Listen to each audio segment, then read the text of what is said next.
Good afternoon. Of course, my name is Kedrick Mallor. You guys know me by now if you're looking at this video and you're in this training session. I simply want to talk about how to get referrals, PDRs, personal development referrals. Okay.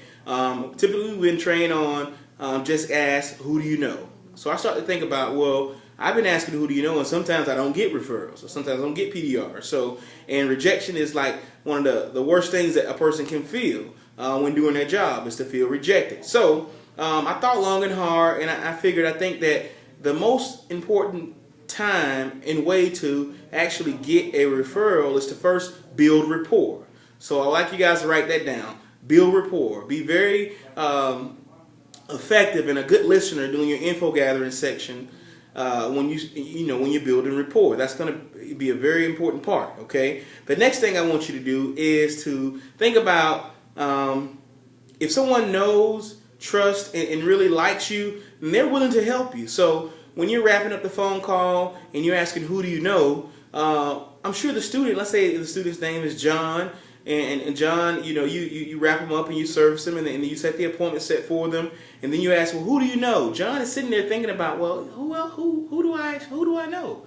Okay, and I think that at that time you give them too much to think about, too many different people to search within their sphere of influence to consider, and they may come back and say, well, I can't think of anyone at this time. So I think the most effective way to go about asking for PDRs is to simply narrow it down to a small circle. Okay, so when you're listening and you're doing an effective info gathering section, you listen to some of the key things that they talk about. For example, they may say that if they're interested in fashion, they enjoy going to the mall, they enjoy looking at new styles, new apparels, new trends that's out, or if they're interested in video game production or video game programming, and they like to play online, or if they say they really enjoy music and they like to go to the studio, or they like to talk about different hot artists that's out right now, or if they really love to cook, or they really love to draw, and they like to kind of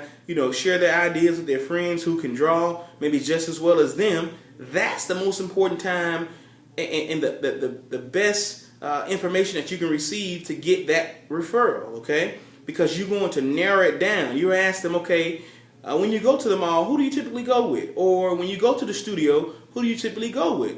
Or when you're cooking and you're looking at TV shows and you're talking about different ways to prepare meals or different creative styles, who do you typically talk to? Narrow it down, so you want to give them too many options or too many people to think about in their mind, because if they know, trust, and like you, they really want to help you. So once you narrow it down and they tell you, well, I go to the studio with this person, he's a good rapper, he's a good producer, or I go shopping with my friend and she's a very stylish person and she's just as passionate as me, then that's when you ask, okay, well, share with me the names of that person, because it's going to be a small circle, and it gives them a small window to actually provide you with information from. Okay, I hope this tip helps. It's been very effective to me. I'd like to kind of do some role playing at this time, and thank you guys for your time.